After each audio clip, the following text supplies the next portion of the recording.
Nós vamos ler 2 versículos daqui a pouco para servir como base, mas isso. Princípios para um namoro cristão. Pensando sobre esse título, a questão do tema, eu trabalhei com a ideia de princípios porque na Bíblia não tem a palavra namoro. Essa palavra não tem na Bíblia. Por que ela não tem? Porque, na verdade, no Oriente, da onde vem a nossa fé, especialmente no tempo onde foi o Antigo e o Novo Testamento escrito, não existia não só a palavra, mas o que nós chamamos hoje de namoro. Isso não existia. Na verdade, isso não existia nem no Ocidente. Mesmo no Ocidente, é relativamente novo a maneira como nós lidamos com os relacionamentos. E isso tem a ver, inclusive, com questão de idade, divisão de faixa etária. Eu vou falar isso logo daqui a pouquinho, um pouco sobre isso, a questão até da adolescência, que é algo que surgiu, não existia essa subdivisão. Mas, então, você não vai encontrar a palavra namoro, você não vai encontrar de forma tão explícita esse tratamento sobre isso.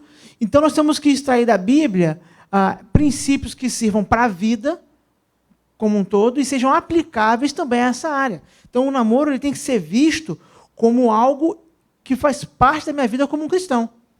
Se eu começar a enxergá-lo como algo à parte, então, bem, a Bíblia não fala exatamente sobre essa palavra, não trata exatamente sobre isso, então é algo à parte, eu vou estabelecer as minhas regras. Nós vamos estar distorcendo aquilo que nós somos chamados para viver e para experimentar. Porque, por exemplo, Hebreus 12, verso 14, pode botar? Você pode ler comigo? Seguir a paz com todos, e o quê? Ok, a palestra acabou. Santificação, está respondido, qualquer pergunta. Qualquer pergunta do cristão sobre o que ele deve fazer, tem que ter como pano de fundo a santificação. E isso, obviamente, vai ter que incluir também o quê? O namoro. Então, por si só, esse verso, e eu usei esse, mas eu pude usar muitos outros versos, dezenas de versos, que falam sobre a nossa necessidade de santificação, nosso chamado à santidade, a sermos santos como o nosso Deus é santo, e assim por diante, para mostrar que não diferente de outras áreas, nos relacionamentos, e especificamente no namoro, a santidade vai ser algo requerido de nós, como cristãos.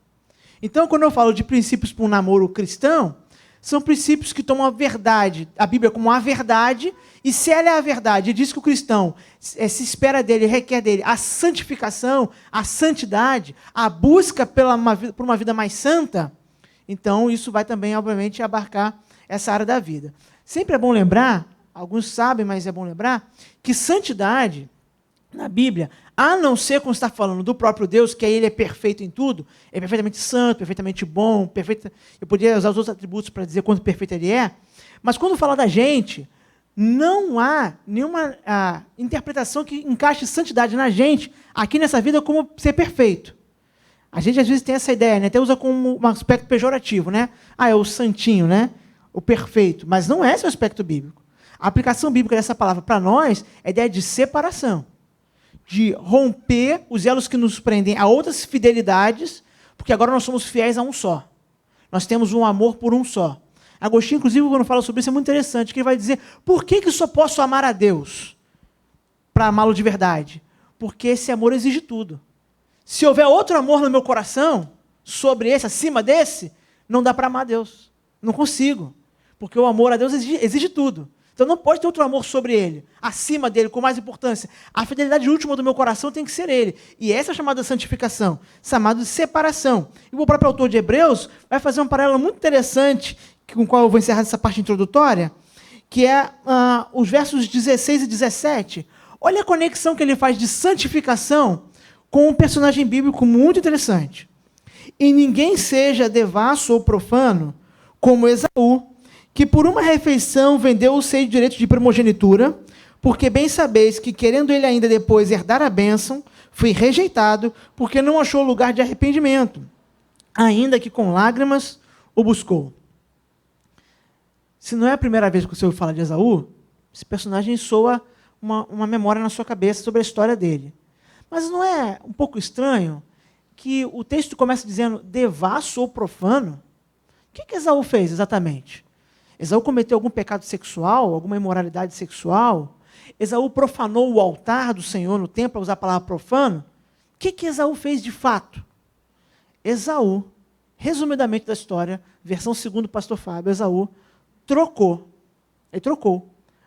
o direito de ser primogênito, ou seja, algo que era permanente, tinha uma série de implicações para a família dele, para ele, por um prato de lentilha que era algo passageiro. Esse texto tem múltiplas aplicações sobre Esaú, mas a lição principal de Esaú, que Hebreus agora está trazendo à tona é: por causa do prazer ou da satisfação do momento, ele negociou o que era permanente. Por isso aparece a expressão devasso ou profano. O que ele fez não foi necessariamente uma questão da imoral, no aspecto que a gente costuma dizer, né?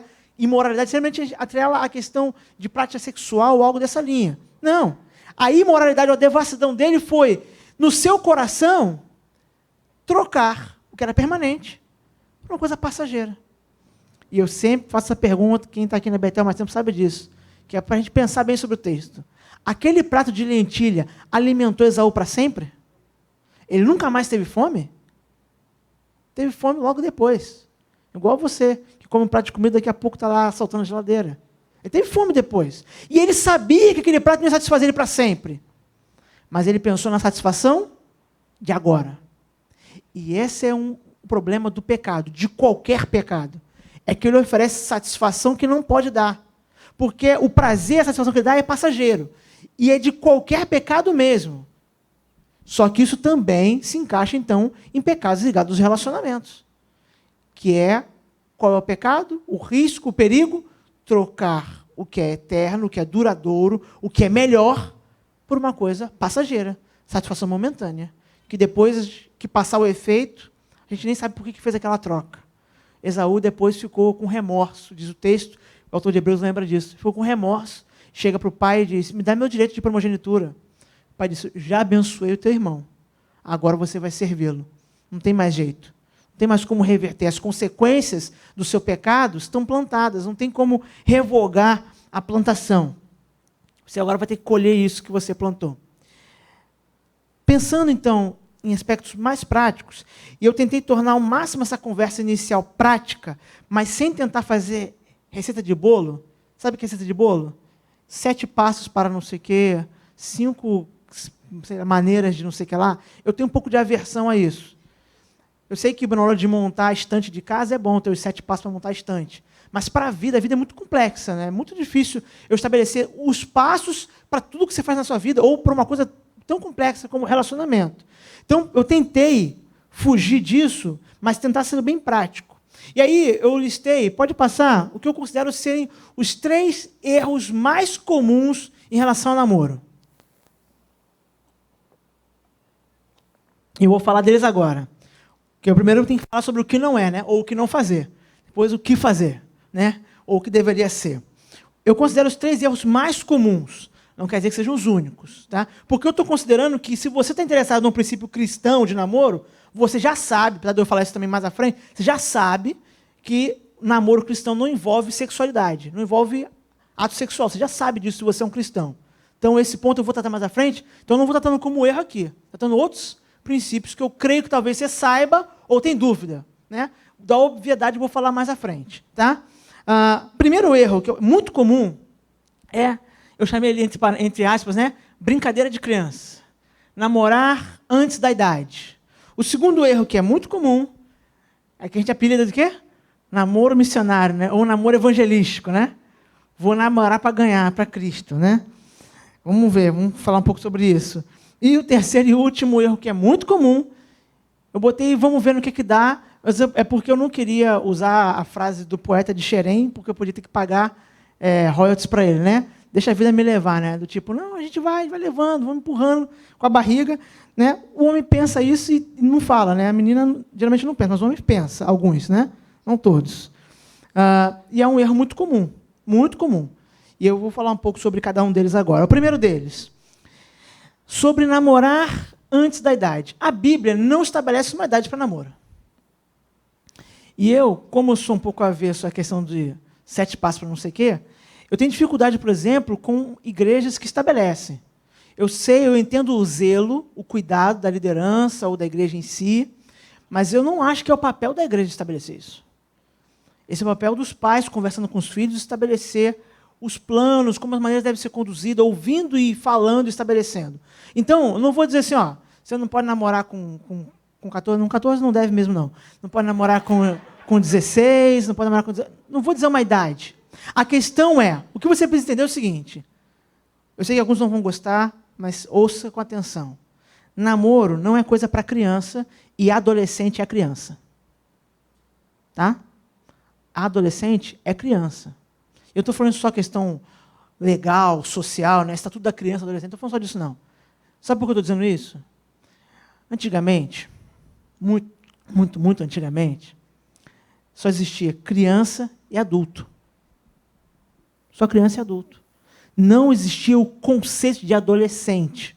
Esse conceito, que tem a sua utilidade em algumas áreas de aplicação, como a educação, ele é para tentar explicar uma faixa de transição entre ser criança e ser adulto. Mas a maioria das culturas do passado isso não existia. O menino, por exemplo, ele era menino e um dia ele se tornava homem. Em algumas culturas isso era muito cedo, às vezes com 15 anos. Outros era mais tarde, com 18. Mas o conceito de adolescência não existia até o século XX. É muito recente, gente. Tem gente aqui que nasceu no século XX. É recente isso. Então, apesar dessa faixa etária, e de hoje nós aplicarmos isso para tantas áreas, e não é nenhum pecado. Por exemplo, a nossa igreja tem uma classe de EBD para adolescentes. Não é pecado usar essa palavra. Mas a gente tem que entender que se a adolescência é uma transição, e eu vou falar agora sobre a questão de responsabilidade como adulto, ela está muito mais próximo do que é ser criança do que é ser adulto. O namoro não é coisa para adolescente, não é coisa para criança. Por quê? Porque se casamento é uma coisa que para você está muito distante, que é uma coisa que o adolescente tem que pensar, né? Para ele está muito longe. Então o namoro não pode fazer parte dos seus projetos. Porque namoro está conectado à ideia de casamento. Então, se casamento é algo extremamente distante, nossa, nunca pensei nisso. Ótimo, então não precisa pensar em namoro. Porque não tem porquê. Você dá o primeiro passo, se o último você nem imagina. Se um dia vai dar, quando vai dar, como é que vai ser? Perceba isso. Gente, há 100 anos atrás, um rapaz de 17, 18 anos liderava uma tropa no campo de batalha. Hoje, um rapaz, eu estou falando de mim também, eu tenho 34 anos, mas um rapaz da minha geração, da de vocês, 17, 18 anos, será que nós podemos considerar que somos homem nesse sentido também?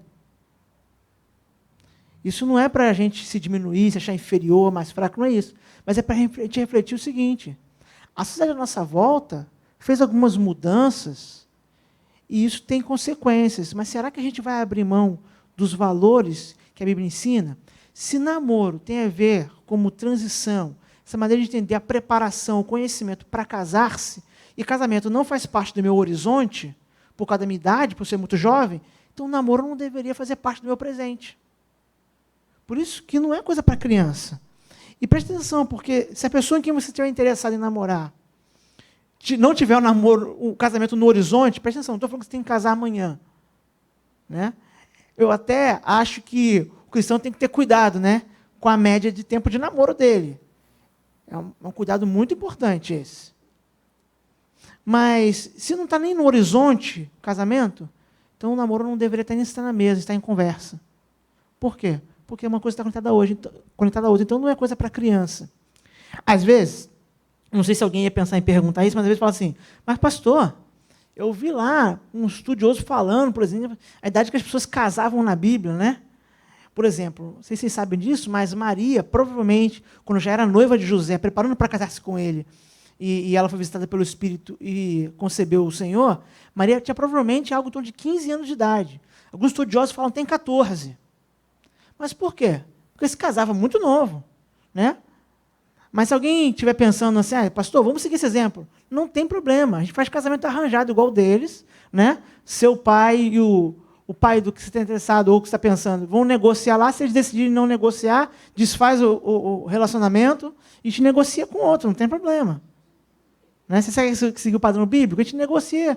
Né? O pastor junta aqui os pais interessados aqui em negociar o casamento dos filhos, né? quantos bois, quantas vacas. Não, hoje é quantos laptops, né? Tem iPhone no negócio aqui.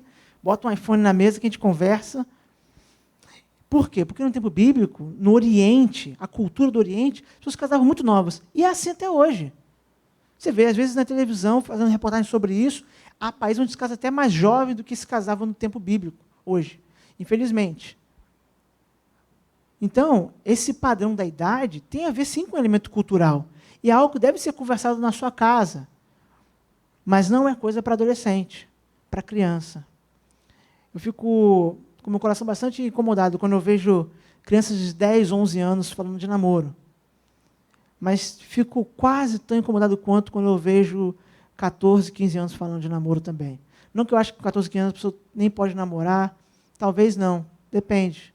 Tem gente que pode começar a namorar com 15 anos e casar-se com 19, talvez, não sei. Mas será que esse é o padrão? Será que esse é o caminho que a gente tem que seguir? A gente tem que ter cuidado com isso. Porque, apesar de ser um passo inicial, é um passo importante. Então, não é coisa para criança.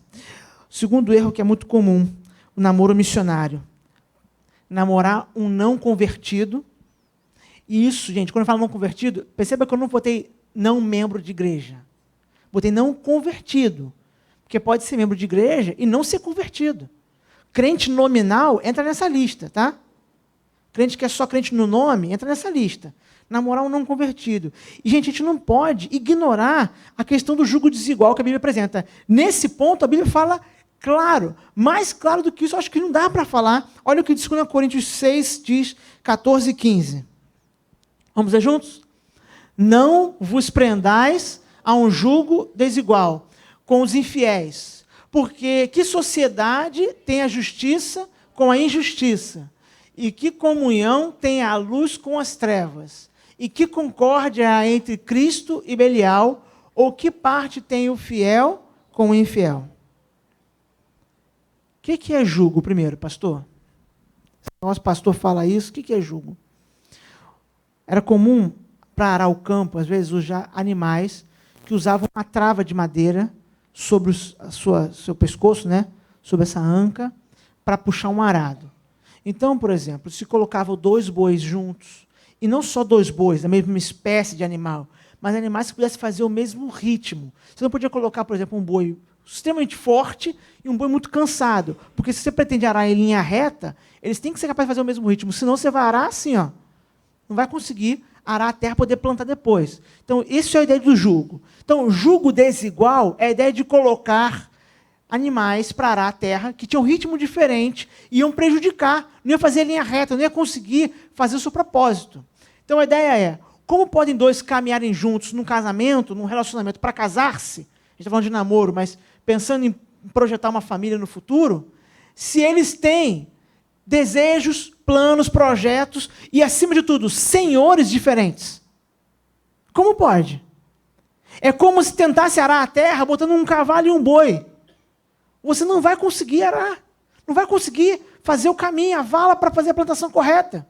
Da mesma forma, então, uma menina e um rapaz que são crentes, convertidos, deveriam namorar somente uma pessoa que é um convertido. Por quê? Porque você tem o mesmo Senhor.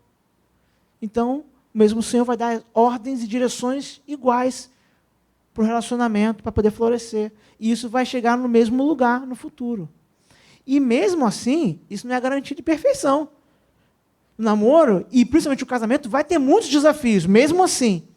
Imagina se não seguir isso. O apóstolo Paulo, inspirado pelo Espírito Santo, porque se nós cremos que a Bíblia é a palavra de Deus, se você não crê, tudo que eu vou falar aqui não vai adiantar nada, mas se você crê que a Bíblia é a palavra de Deus, nós estamos entendendo que Deus está falando por meio dele, pela cultura, pela capacidade dele. Deus está usando tudo isso para dizer, olha, ensina esse povo sobre como deve ser o relacionamento.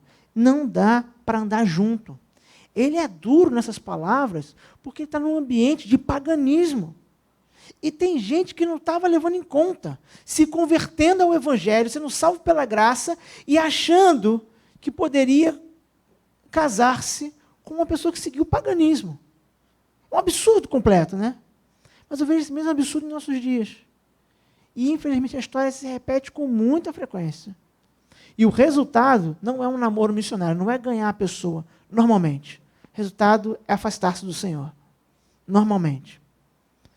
Você pode conhecer casos de gente que deu certo. Eu conheço alguns também, até na minha família eu tenho, pelo menos uns 2. Mas na minha mesma falada da família eu tenho pelo menos uns 3 que não deram. E eu poderia citar muitos outros. Porque a questão não é se vai dar certo ou não, não é estatística, qual é a chance de dar certo. A questão é que tem um princípio em jogo.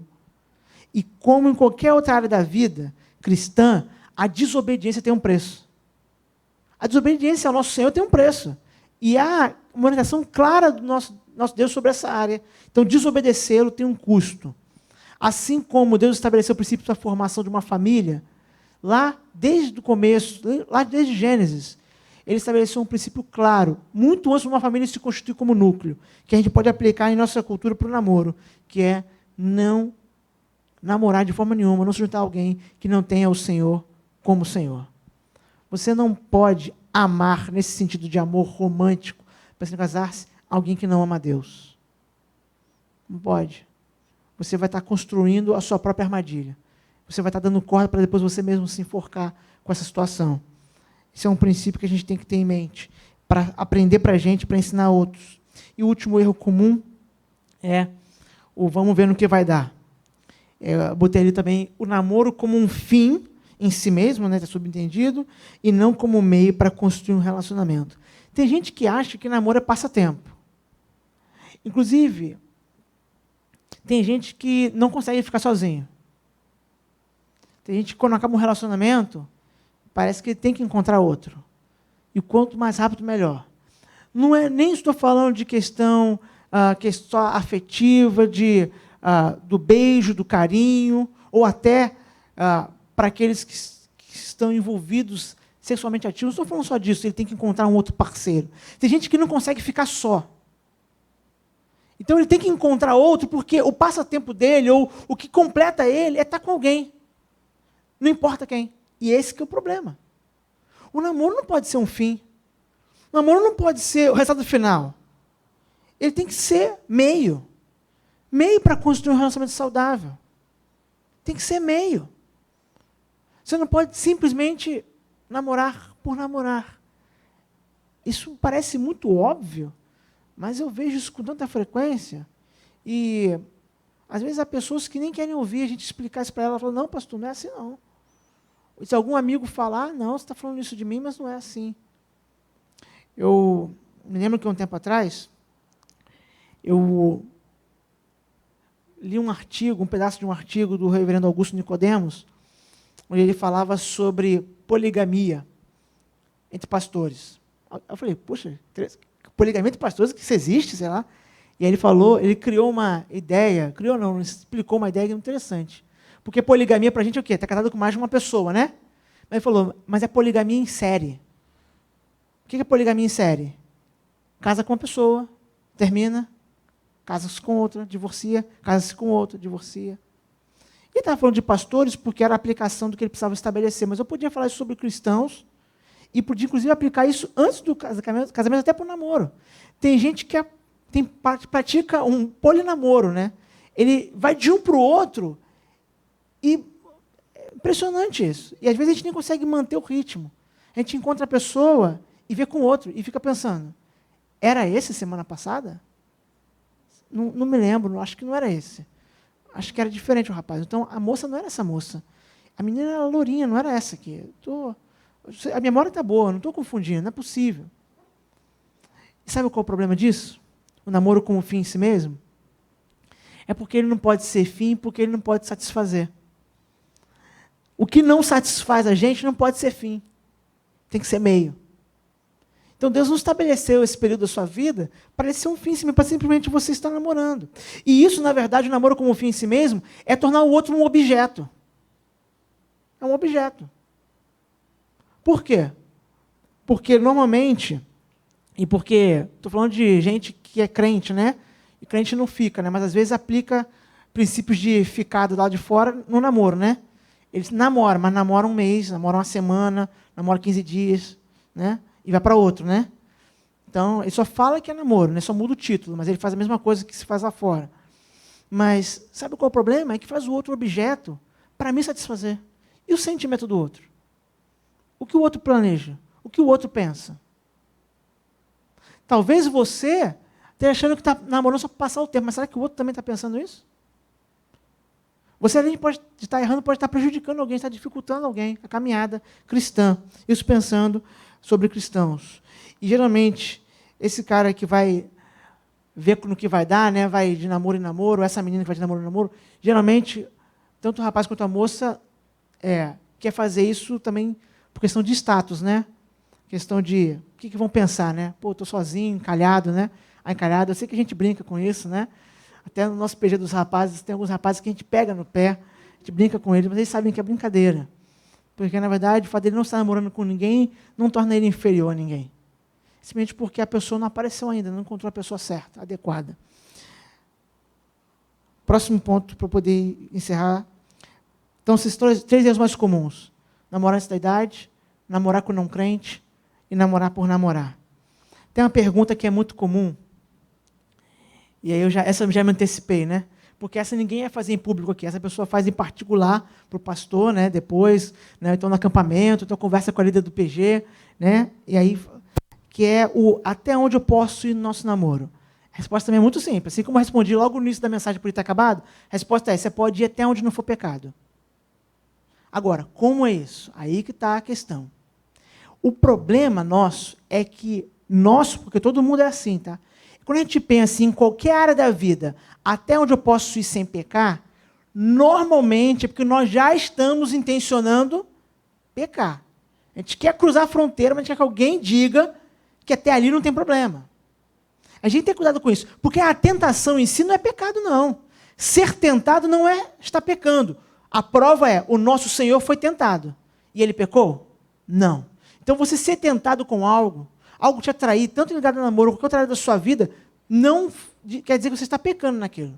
Mas, às vezes a gente lida com a tentação nesse sentido, tentando encontrar qual é a fronteira, até onde eu consigo ir, sem vacilar, sem abandonar a ordem do meu Senhor, até onde eu consigo experimentar satisfação sem desobedecer a Deus. E aí o melhor exemplo é o exemplo de José, para a gente não criar situações irreversíveis para a gente. José respondendo à mulher de Potifar, diz assim: ninguém é maior do que eu nesta casa. Vocês lembram que a mulher de Potifar queria se relacionar com ele, queria ter relações sexuais com José, ela estava atraída por ele, e olha o que ele responde: nenhuma coisa me vedou, está falando sobre Potifar, senão a ti, a mulher, né? Porque tu és sua mulher. Como, pois, faria eu tamanha maldade e pecaria contra Deus? Perceba que o pecado não é contra Potifar. Não é contra a mulher dele, não é contra si próprio. O pecado é contra Deus. Todo pecado é contra Deus. Pecaria contra Deus. E aconteceu que, falando ela a cada dia, José, e não lhe dando ele ouvidos, para deitar-se com ela e estar com ela. Agora no versos 11 e 12, vai aparecer aí. Sucedeu num certo dia que ele veio à casa para fazer o seu serviço, e nenhum dos da casa estava ali, e ela lhe pegou pela sua roupa, dizendo: deita-te comigo. E ele deixou a sua roupa na mão dela e fugiu e saiu para fora. Tem gente que lê esse texto e fala, como José era forte, né? Ele não fugiu porque ele era forte. Ele fugiu porque ele era fraco. E ele sabia. Nosso problema não é que a gente é mais forte ou mais fraco que José. A gente é tão fraco quanto ele, só que às vezes a gente não sabe. Não está claro para a gente o quão fraco nós somos. José percebeu que depois de dias de existir naquela mulher, eu já brinquei com isso no EBD, né? Ela não devia ser feia, né? Porque se fosse, provavelmente ele não ia ficar preocupado com isso, né? Depois de dias existindo a ela, presta atenção, ela colocou ele numa situação onde ele percebeu que não dava mais. Antes ele falava, olha, eu não posso fazer isso, não é justo e é contra Deus, é pecado. Antes dava para falar. Chegou numa situação que ela encurralou ele, num ponto que ele percebeu assim, não dá para dialogar mais. Não dá para dialogar. Eu tenho que ir embora. Eu tenho que fugir daqui. Para evitar de pecar contra Deus. Nesse caso, era um pecado que envolvia muitas áreas. Era adultério, porque ela era casada, mas também era impureza e imoralidade sexual, porque ela não era esposa dele. E José diz, olha, não dá para conversar mais. Os outros dias eu falei com ela. Hoje eu não vou falar nada, hoje eu só vou sair daqui. Por quê? Porque estava claro para ele o quanto fraco ele era. A gente não pode lidar com o pecado nos vendo superior ao que nós somos de verdade.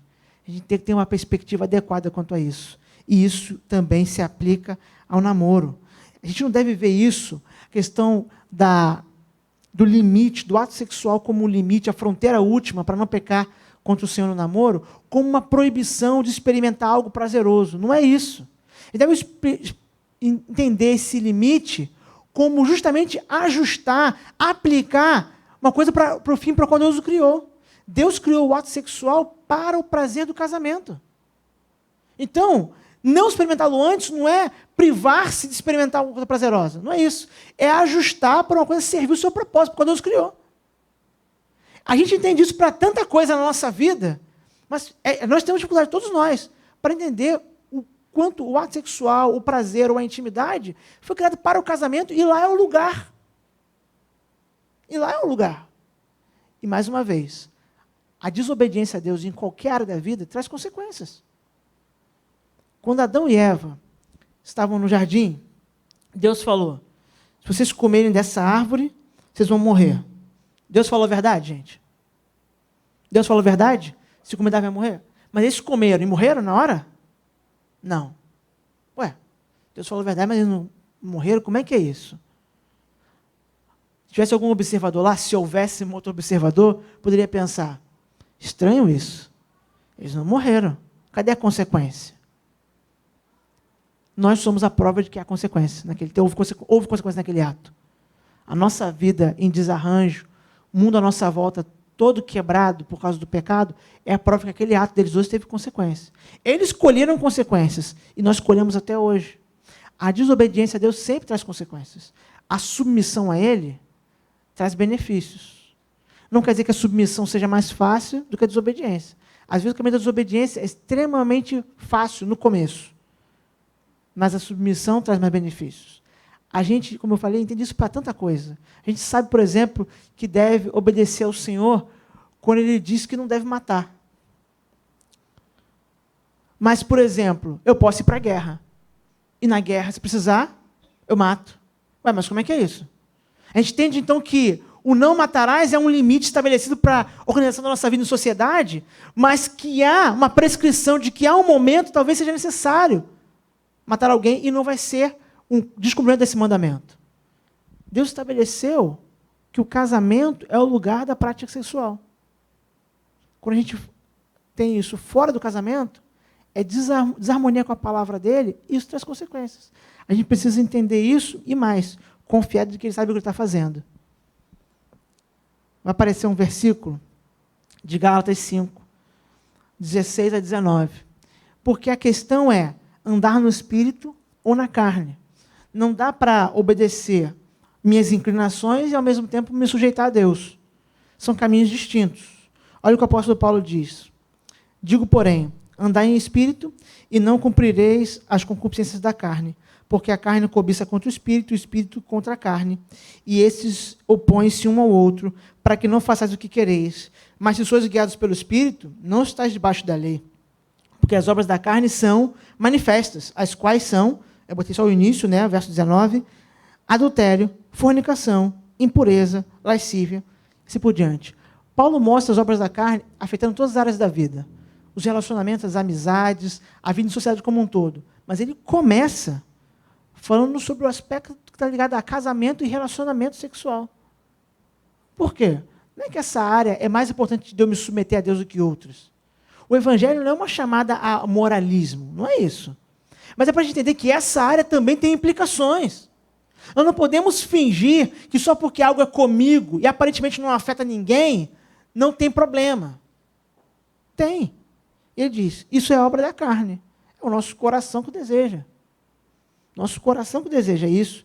E eu não me estranho nem um pouco daquele que não conhece o Senhor dar vazão a isso. Não me estranho nem um pouco. O que nós temos, nossa preocupação é, e nós conhecemos ao Senhor?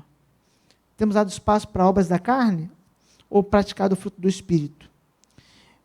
Por isso que, ao invés de tentar combater cada pecado ou o que não fazer, eu encerro essa minha palestra dessa parte, antes das perguntas, com 3 orientações do que fazer, que eu acho que são bem simples. Vou falar sobre esses 3 e podem ajudar você que está namorando já, ou que pretende namorar, ou que está longe, já entendeu que está longe para você, né? Não tem problema, já vai praticando as primeiras partes. Eu vou explicar agora. O que fazer, gente? Se você for namorar, primeira coisa, ore. Se você é um cristão, você sabe que a primeira pessoa que você tem que consultar sobre qualquer coisa é Deus. Sobre qualquer coisa. Então ore. Ore muito antes. Pode passar um, Vitor. Pode passar. Ore muito antes.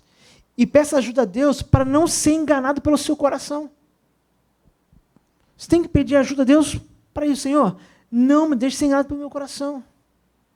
Para que simplesmente uma palavra delicada, um sorriso, isso me seduza, me engane, e eu começo a namorar com uma pessoa que, por exemplo, não vai me aproximar do Senhor, vai me afastar, por exemplo.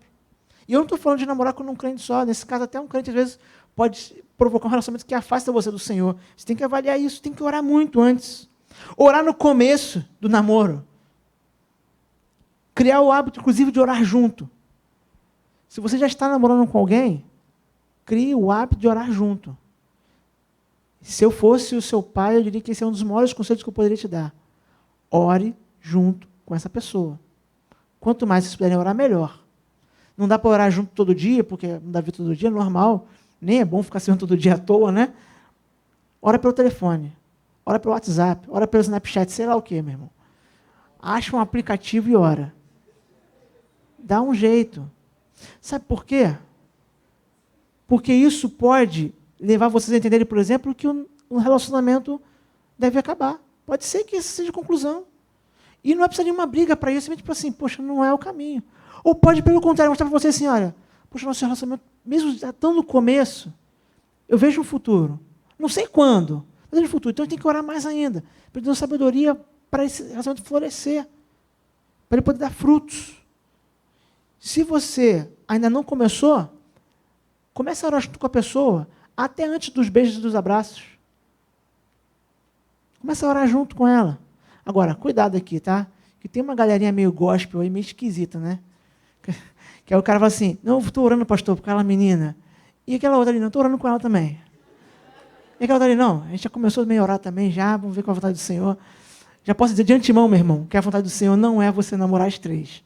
Então, já posso dizer de antemão que você não deveria estar orando com essa intenção, conversando com essas meninas sobre isso, dando falsas esperanças. E perceba, eu não sou adepto de algumas igrejas evangélicas, por exemplo, que trabalham com a ideia de corte, de cortejar. Não sou adepto porque não vejo conexão com a nossa cultura atual e, para mim, isso é bem mais colocar mais um jugo sobre as pessoas. Agora, não há nada de errado. Se você, ao orar e perceber que a pessoa é adequada, orar junto por um tempo, estabelecer um período para orar junto, antes de sair para ver um filme, antes de trocar beijos, carinho, antes. Não há nada de errado com isso. Você estabelece um período, não, a gente precisa se conhecer melhor como pessoa, conversar um pouco mais, vou falar um pouco sobre conversar, e orar junto, uns pelos outros, e junto, um com o outro. E ore durante, para o relacionamento poder frutificar. Segundo, além de orar, observe. Aqui, presta atenção, palavra de orientação também de pai aqui. Observe. Gente, tem que ficar atento aos detalhes para não comprar gato por lebre. Veja como é que é o temperamento da pessoa. O Espírito Santo pode mudar uma pessoa, mas você não. Você não vai mudar a pessoa. Observe. O namoro é para isso. Para você observar, entre outras coisas, o temperamento. Observa. Quais são os projetos que essa pessoa tem? Ouve e presta atenção e pensa. Acho que não tem nada a ver comigo isso. Como é que ela reage às situações? Como é que ela reage quando alguém faz algo que ela não gosta? Observe. Infelizmente, muito do que hoje é violência doméstica, não só nesse país, mas em qualquer país do mundo, se houvesse uma observação antes do casamento começar, seria evitado. Infelizmente, essa é a realidade, é mais por realidade. Uma simples observação ia ajudar a evitar um problema grave de violência doméstica. Porque se já está gritando agora, imagina quando estiver dentro, só os dois dentro de uma casa, mais ninguém perto, aparentemente. Se já está ameaçando agora, imagina depois. Observe. Principalmente as meninas, sejam prudentes. Observe quem é esse rapaz. Como ele se relaciona com a mãe dele. Preste atenção. Como ele se relaciona com a irmã, se tiver irmãs. Se ele tratar a irmã dele e a mãe dele como gente inferior a ele, não se engane. Não se engane. O espírito pode mudar o coração, você não. Então observe bem. Observe quem são os amigos dessa pessoa. Quais os ambientes que ele frequenta, ou ela frequenta. Se você está vendo uma menina que você está interessado por ela, mas ela vai em lugares que você, como cristão, acha que não deveria ir, como que você vai namorar com essa menina? Observa. Como é a família? Agora, com a sua família, preste atenção. Você não vai encontrar ninguém com uma família perfeita. Não procure isso que você não vai encontrar. Nem a sua é. Mas, se você não tolera as pessoas da família da pessoa, você tem um problema grave. E eu conheço muita gente que desde a época do namoro diz: eu não suporto o pai, não suporto a mãe, não suporto o irmão, não consigo ir à reunião de família da pessoa. Desde a época do namoro. Observa. Como você vai se relacionar com as pessoas? Você está conseguindo se relacionar com elas e elas com você? Observe as pessoas. Preste atenção nos relacionamentos familiares dessa pessoa. Não quer dizer que se ela tiver uma família com dificuldades, uma família que esteja aparentemente até quebrada por alguma situação grave, que você não deva namorar com ela. Não é isso. Mas observe como você vai lidar com essas questões depois. E por último, converse. Comece conversando com seus pais. E conversar com os pais, perceba, botei pais, não botei pais cristãos, pais sábios, não, é pais. A Bíblia diz: honra teu pai e tua mãe. Não tem vírgula, não tem adendo, não tem nada de rodapé, é honra teu pai e tua mãe. Além de conversar com seus pais, converse com outros adultos cristãos maduros. Gente que possa te ajudar se tiver alguma dúvida, te orientar. Ouça essas pessoas. Preste atenção. Não se ache o mais esperto, o espertão. Não pense assim: eu sei tudo. Você provavelmente vai estar arrumando problema.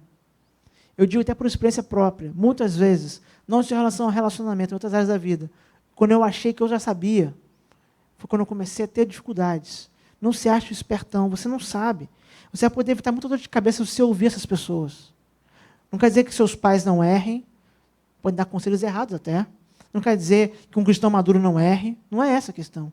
Mas é porque se ele já passou por aquela experiência, e se é teu pai, principalmente tua mãe, que te ama, a chance de te poupar de problema ouvindo os conselhos é maior. Ouça, converse, dialoga, fala. Às vezes, em algumas casas, eu sei que há menos diálogo do que em outras. É normal. Tem a ver com o temperamento das pessoas, características, tudo bem, mas converse. Se o diálogo não é tão franco, tão aberto, converse no que dá, mas não fique sem conversar sobre essas questões, com seus pais principalmente. Converse com a pessoa com quem você está interessado, em quem você está interessado. E aí tem que conversar sobre tudo. Converse sobre vida cristã, sobre ministério, sobre trabalho, sobre onde morar, sobre filhos, tudo. Já dei esse exemplo aqui em outras oportunidades, ou aqui ou em algum acampamento. Gente, tem gente que casa, e depois que casa, descobre que o outro quer ter nenhum filho e ele quer ter 3. E nesse tipo de matemática não tem a média. Então vamos lá, 3, 0, 1,5, então é 1. Não tem isso. Não tem acordo. A pessoa pode mudar de opinião depois, é claro que ela pode mudar. Mas preste atenção, converse sobre isso antes. Não prepare uma surpresa negativa nessa área. Sobre onde morar, isso é muito prático, muito simples, gente. Poxa, essa menina, ela ama morar no interior. E eu não suporto. Eu gosto de cidade grande, agitada. Tem que conversar sobre isso. Como é que vai ser isso? O sonho dela é ir lá para a casa dos avós dela, lá naquele lugar, lá que eles de terra de chão, e ela quer ir, assim que a gente casar, quer ir para lá. Mas meu prato de vida não é esse, e aí? Tem que conversar sobre tudo, trabalho, carreira. Quais são os projetos? Para depois não ter cobranças desnecessárias ou surpresas negativas. O ditado antigo diz que o combinado não sai caro, né? Se você conversa antes, já sabe, não tem surpresa. Não, já sei, fulano não quer ter nenhum filho. Então, se eu quero, há uma coisa que está errada. Tem que mudar alguma coisa. Provavelmente o relacionamento vai ter que acabar. Pode até retomar mais à frente se um de nós dois mudar. Mas talvez tenha que acabar. Tem que conversar sobre tudo antes. Sobre tudo. Conversar sobre as tentações, sobre os medos, sobre as ansiedades. Eu sei que, se o namoro está muito no começo, você não vai ter um grau de intimidade para falar sobre tudo. Mas conforme o relacionamento se aprofunda, você precisa compartilhar, precisa falar com a pessoa.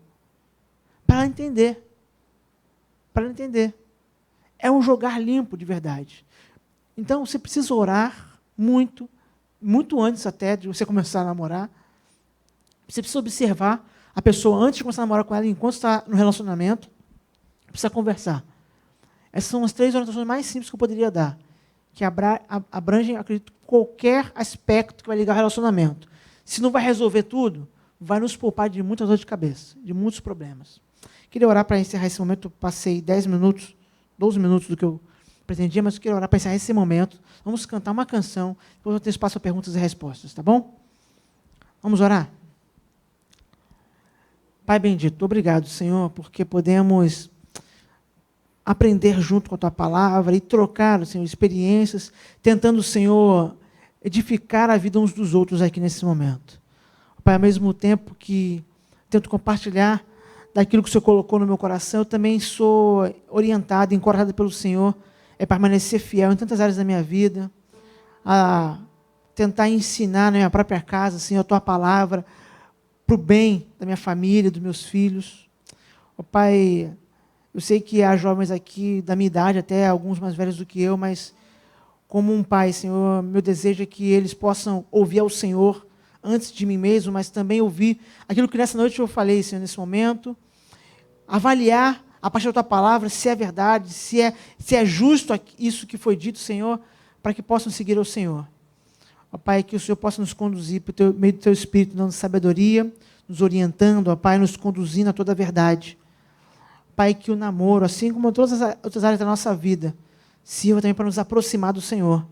Que aqueles que estão nessa fase, pelo momento de vida, de caminhada, possam experimentar, ó Pai, um fortalecimento gradativo desse relacionamento, Senhor, mas acima de tudo, que ambos, ó Pai, rapaz e moça, possam se aproximar do Senhor, que o relacionamento coopere nesse sentido.